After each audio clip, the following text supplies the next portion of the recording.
Oh my God. I just finished a 20-minute video, and I thought I did really good at it. And I hit play at the end instead of at the beginning.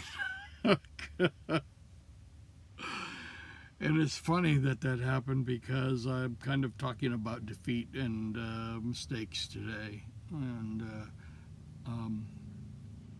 I gotta remember what I was talking about. I'm here today to tell you about my failures this week. Now I know that lots of people say, "Oh, don't tell your failures online," don't you know? Or when you get up to give a speech, don't admit you're nervous. Or if you wear a toupee, don't tell people you wear a toupee. Or if you have, dentures, don't tell people you have dentures. Well, I have dentures. I'm going to have all new teeth later this month, so it's going to be pretty cool because when I smile, these don't even show. I don't have a toupee, though. All right. Well, they show a little. How I got defeated. I started a 40-day fast, and I've already done a 40-day fast. Oh, by the way, my name is George. All right. I started a 40-day fast, and then on Sunday at 11 p.m. was my last meal, and I made it until Sunday at 11 p.m. the next week. So I fasted for one full week. And part of the reason I failed, or at least I'm telling myself I failed, was because I had a 1,500-page paper to write that night for school, and I felt as if I had a choice. Either I can make this fast, but I can't do the paper. I just don't have it in me. Or I can eat and then do the paper. And which was more important to me at the moment? Well, school was more important at the moment. I had to get that deadline in. And so I ate. And now I've been eating for the last few days. And my blood sugar is high today. And I'm not happy about that because I ate some of the wrong things, at least the wrong things I put on meat. But that's not here nor there. Whatever doesn't kill you makes you stronger. Somebody said that. Well, I don't think they said it at the moment of defeat. They're doing a motorcycle race and they break both legs and they're laying there. Well, this will make me stronger. No, I don't think that's how it happened. Might have been in the hospital a little later.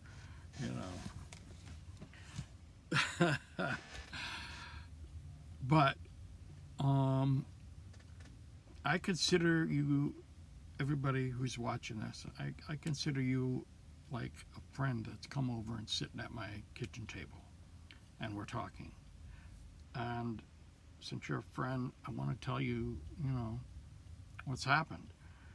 I don't, and I know this is public, but I'm not sure what I was going to say. But anyway,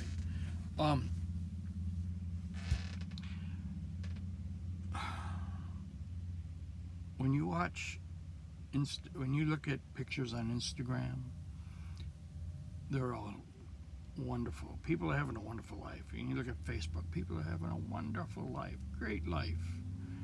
But what young people don't understand a lot of times is that that's not really, either it's not true or it's only a portion of their life, a part, maybe even a very small part of their life, who knows, and could be staged. But let's just say everybody's being truthful online. Let's make make that assumption. Well, if everybody's being truthful, look at all this wonderful life, all these wonderful things that are happening to all these people online, and nothing bad. I mean, almost nothing bad do you see online. Well, that's bias. I mean, that's not real. It's not true. That's not how life really is. Life has ups and downs. Even the best of us have bad days. Even the best of us have failures. Some people's failures are just a lot bigger than our failures, actually. I can lose $20 in the street this week. Somebody else might say, oh, they lost $1 million this week in some deal, So,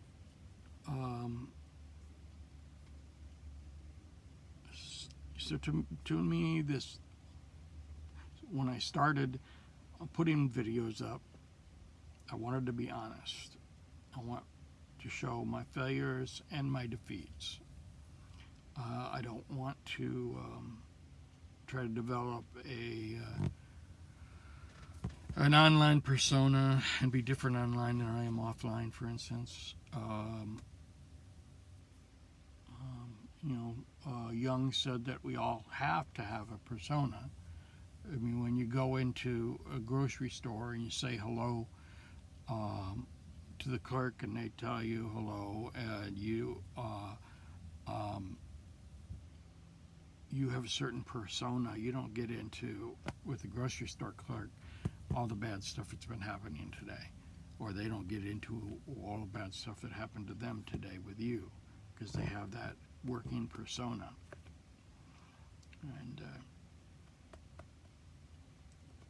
And when I work as a psychiatric technician,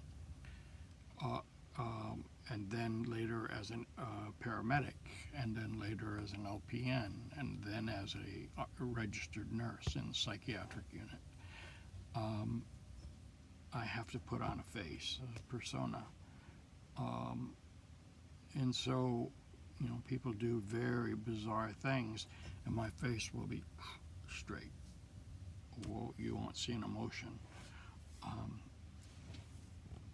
Because it's not good to react, especially when someone does something that you don't want done again on the unit.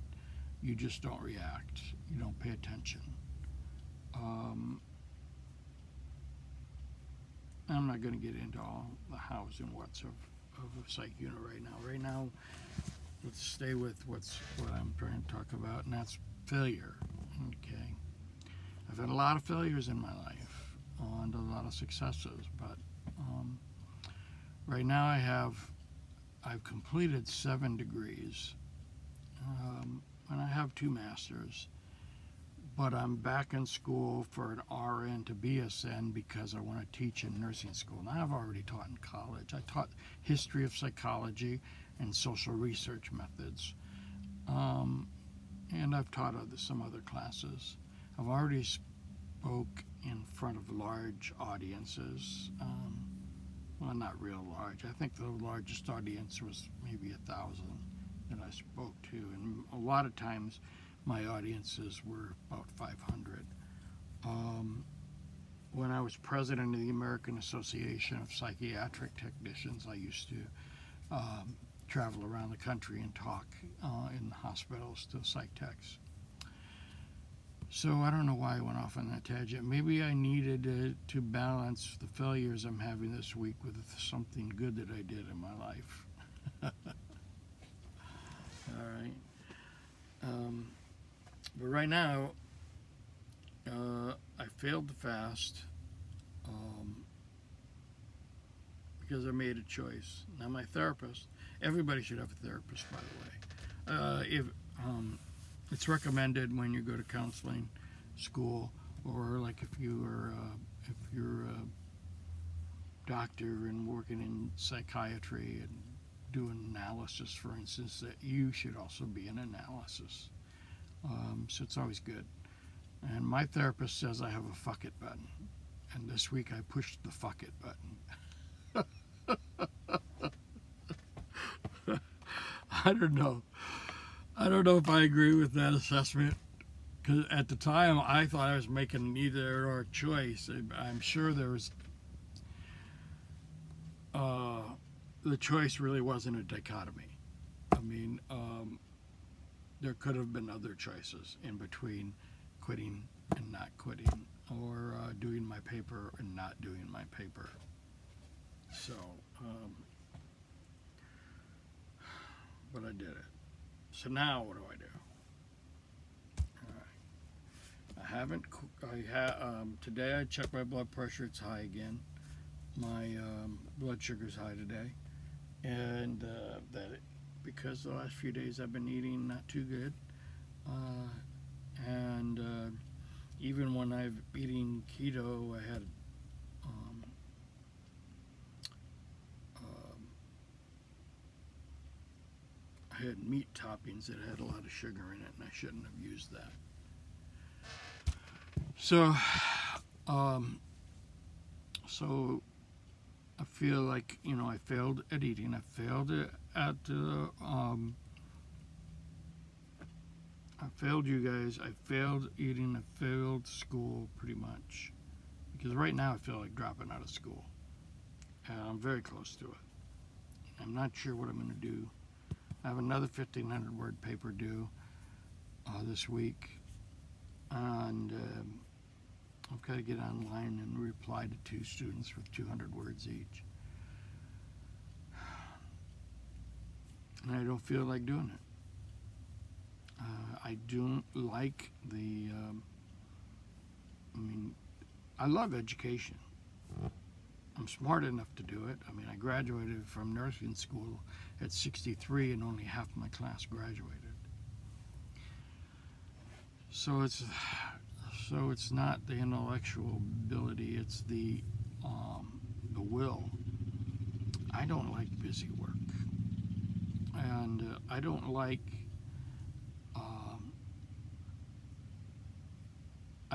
having to do something just to make the school look good, but not help me. And I'm not learning very much in this school.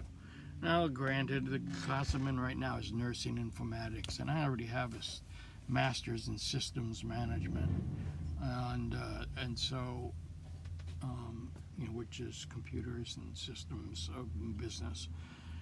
So it's sort of like going back to first grade.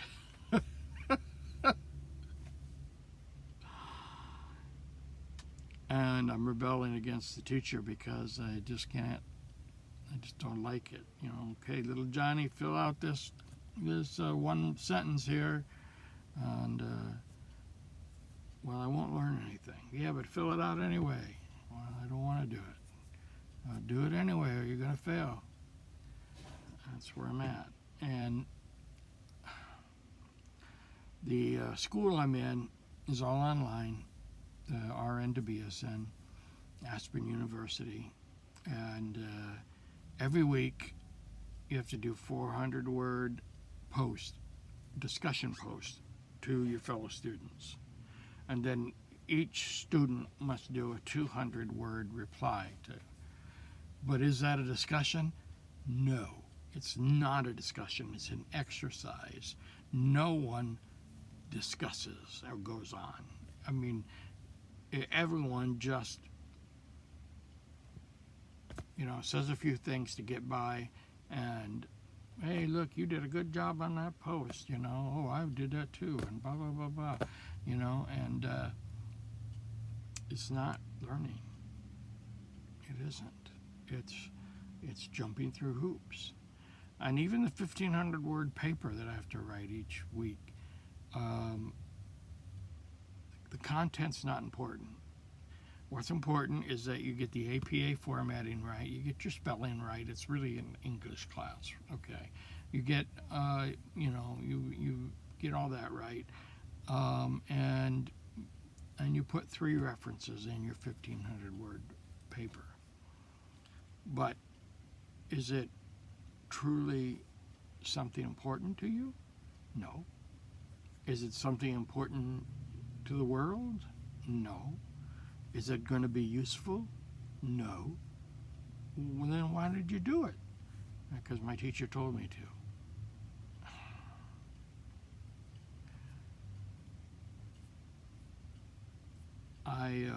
I can't learn this way. I mean, I can jump through hoops, and I could probably finish. I don't know if it's worth it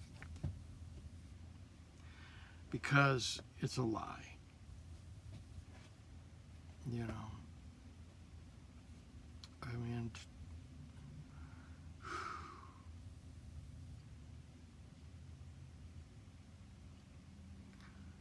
if I lie to myself, hey, this is good, then I can get it done.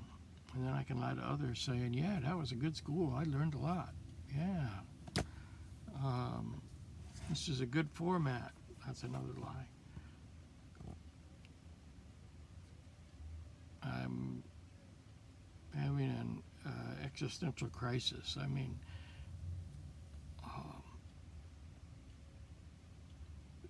you know how totalitarian states start? Everybody lies to each other.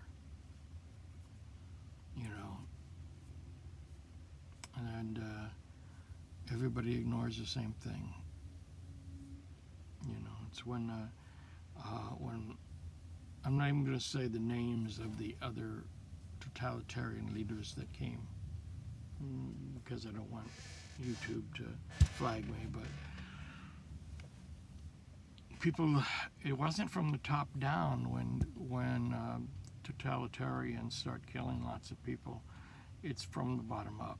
Everybody lies to each other, you know. Well, and you know, parents lie to children, children lie to parents, parents lie to their parents, parents lie to each other, parents lie to the association they formed. The Soviet, they used to call in Russia, was a local board, sort of like our homeowners association, and they lie to each other and they lie to the government lies to them, and before long you have a totalitarian state. So what do? You stop lying. You speak out. You know. Speak out. So the purpose of this video today was just to let you know where I was at, that I had stopped the fast, and I'm not going to do the 40-day fast, at least not in society. If I do it again, it's going to be out in the middle of the desert or out beside the ocean, away from everybody, because walking around food and having responsibilities at the same time, it's just too hard. Without the responsibilities, without the food around you, it's much easier to do it. And then also, if you're not working on a long fast, you can lay down whenever you're tired or feel like it, and you will be tired at different times, you know. So, that's where I'm at. I don't know right now whether I'm going to drop out of this particular school and go to another one where I can be in the classroom, or wait till I'm done with travel nursing and then do it. I'm not sure what I'm going to do, but I'm certainly not happy with the way things are going right now. And you know what you get if you continue to do what you've been doing? You get the same thing. You got to do something different if you want something different. So I think my faulty assumption is that I'm never going to be able to teach in nursing school unless I get this bachelor's in nursing, or that I have to do it online, and I just don't think that's assumption may be right, and I think it's time for me to drop out of this class so that I can concentrate on learning something useful, like other languages, you know, like more psychology that'll help me with my patients, more pharmacology that'll help me with my patients, practical things. I'll let you know how it worked out, how it's working out. I don't know yet what it's going to be, but I'm going to end this video now. Thanks a lot for watching. I appreciate it. Bye.